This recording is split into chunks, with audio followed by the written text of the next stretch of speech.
bawang putih, bawang merahnya untuk kita tumis.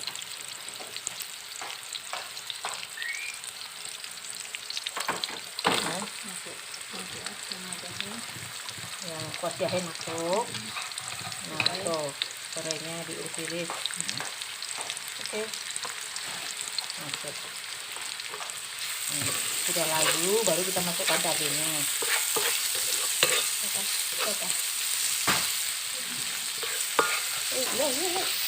Sambil catering, sambil ini, jadi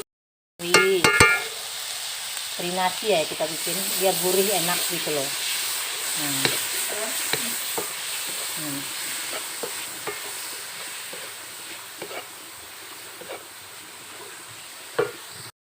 Tumis